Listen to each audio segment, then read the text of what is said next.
Bonjour et bienvenue dans cette nouvelle vidéo dans laquelle nous allons résoudre un exercice pertinent sur les paramètres cinématiques du mouvement. Dans cet exercice, nous allons apprendre à déterminer l'équation cartésienne de la trajectoire du mouvement d'un mobile dans un repère donné.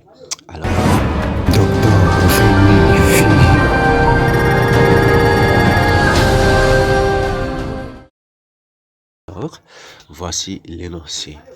On considère donc dans chacun des cas suivants, on demande de déterminer l'équation de la trajectoire et déterminer ici sa nature. Nous allons donc commencer par petit a x égale à 2 racines de t plus 1, y égale à 3 racines de t moins 2. Lorsque nous voyons qu'il y a racine de t ici, racine de t là, nous allons voir que la détermination sera quand même tout à fait facile. Et du coup, à ce niveau, on essaie tout simplement de tirer deux racines de t et on envoie un par là, venant par là, ça change de signe. On tire racine de t et on garde. Si vous voulez, vous pouvez dire t égale à tout ça là, le tout au carré. Mais ce n'est pas utile. Pourquoi? Parce qu'il y a racine de t dans y. Donc je peux remplacer directement racine de t par x moins 2 sur 2. Je vais trouver ça. Quand je développe bien, je vais trouver l'équation d'une droite. Et dans la deuxième partie, lorsque nous voyons cette équation, ça semble être complexe. Voilà, vous voyez, 2t sur 1 plus t carré, y égale à 1 moins t carré sur 1 plus t carré. Bon, il y a plusieurs méthodes. Cependant, il suffit tout simplement de les élever au carré et de faire la somme membre à membre. Maintenant, une fois ici, c'est élevé au carré, on va essayer de développer. Ils ont le même dénominateur, donc on considère le dénominateur commun, puis on s'intéresse ici au numérateur. Maintenant, au niveau du numérateur, nous comprendrons ici que l'autre 2t carré, ça va rester. 1 moins t carré, ça reste. On met le dénominateur commun. Maintenant, 2t carré égale à 4t carré. Maintenant, ici, c'est la forme a moins b, le tout au carré, donc égal à 1 au carré, moins 2ab, donc moins 2 fois 1 fois t carré, moins 2t carré, plus t carré au carré. Vous voyez? Maintenant, ici, là, 4t carré et 2t carré, ça va rester plus 2t carré. Donc ici, vous aurez 1 plus 2t carré plus t carré le tout. Donc c'est la forme, c'est aussi la forme développée de l'identité remarquable 1 plus t carré le tout au carré. Vous voyez? Donc 1 plus t carré le tout au carré égale à ça. Au niveau du dénominateur, on a aussi 1 plus t carré le tout. Donc on peut les simplifier, on trouve ça. Et par interprétation, nous dirons la trajectoire est un cercle de centre O de coordonnées 0, 0 et de rayon 1. Et ensuite, lorsqu'on essaye de voir en C, 2t au cube 4t carré plus t, t au cube 2t carré plus 1 demi de t plus c, ça semble être compliqué, mais c'est pas compliqué. Il suffit au niveau de l'expression de x, tu mets 2 en évidence. Quand je mets 2 en évidence, je vais trouver l'expression là. Mais l'expression que je viens de trouver ici, t carré plus 2t carré plus 1 demi de t, est une partie de y. Donc, je tire cette partie de y là. Les 7 là, j'envoie par là. Donc, j'aurai y moins 7 égale à ça.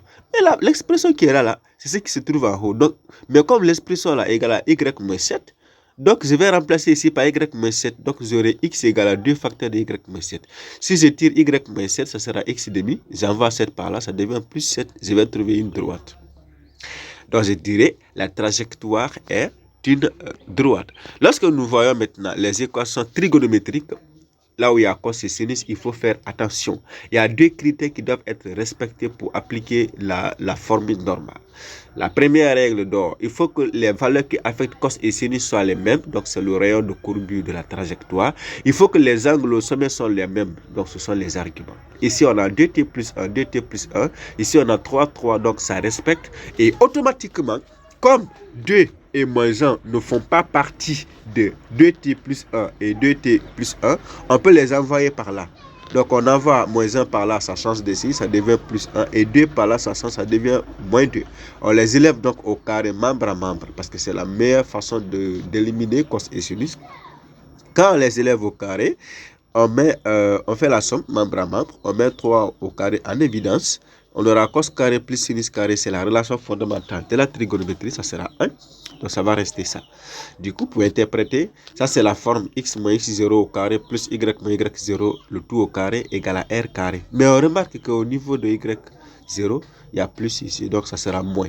Parce que la formule normale, c'est x moins x0 au carré plus y moins y0 au carré égale à r carré. Donc, pour avoir plus ici, il faut avoir moins facteur de moins. Vous voyez, donc c'est pourquoi on dit la trajectoire est circulaire ou bien est un cercle de centre A, de centre O, ça dépendra de toi, de coordonnées 2 et moins 1 et de rayon 3. Et ici, lorsque vous remarquez très bien, c'est comme ce sont des fonctions trigonométriques comme on avait vu autrefois. Mais, précédemment, vous remarquez que il y a sinus de pi et cos de 2 pi. Donc, les angles au sommet ne sont pas les mêmes, malgré qu'ils ont le même coefficient. Du coup, tu appliques les propriétés de duplication. On sait bien que cos de 2a égale à 1 moins sinus carré de a. En réalité, cos de 2a égale à cos carré de a moins sinus carré de a. Mais comme ici, cos carré de la relation fondamentale de la trigonométrie aussi égale à 1 moins sinus carré. Donc on peut remplacer, donc on aura 1 moins sinus carré encore. Donc nous aurons cos de 2 pi égale à 1 moins 2 sinus carré de pi. Quand on dit sinus carré de pi, c'est sinus de pi le tout au carré. Donc l'expression de sinus de pi le tout au carré. Mais nous savons bien que dans l'expression de x, on a x égale à 2 sinus de pi plus 1. Donc on peut tirer sinus de pi. Donc on envoie 1 par là, ça devient x moins 1. Après 2 là, on divise. Donc ça sera sinus de pi égale à x moins 1 divisé par 2. On garde ça. Maintenant on revient dans l'expression de cos. On avait dit cos égale à 1 moins 2 sinus. Vous voyez? Bien. Alors il faut être attentif ici maintenant. On remonte dans y.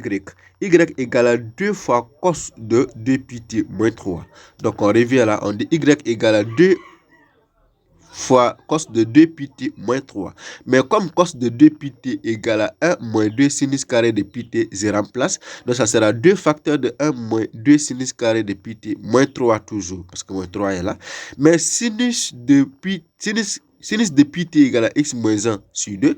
Sinus carré de pi, ça sera donc x moins 1 sur 2 le tout au carré. Donc là où on va avoir sinus carré de pi, on remplace par x moins 1 sur 2 le tout au carré. Donc je reviens ici. Comme il y a sinus carré, j'aurai donc 2 crochets. 1 moins 2 facteurs de sinus carré qui est x moins 1 sur 2 le tout au carré. Maintenant, moins 3. Et une fois que c'est acquis, à ce niveau, je développe, parce que c'était élevé au carré, j'élève les 2 au carré en bas, ça fait 4. 2 et 4, je peux simplifier, ça va rester 2. Ça va rester 2 en bas, j'envoie un demi ici. X moins 1 au carré égale à a carré moins 2ab plus 1. Vous voyez? Donc ça c'est la forme développée de ça, je garde. 2 est toujours là. Maintenant 2 là je fais rentrer. 2 fois 1 ça fait 2. 2 fois 1 demi ça va partir. Ça va rester ça, moins 3. Maintenant le moins là rentre encore. On aura moins x carré, moins fois moins ça devient plus, moins fois plus ça devient moins. Du coup, j'aurai 2. Regardez, moins 1, moins 3 ça fait moins 4. Moins 4 plus 2 ça fait moins 2.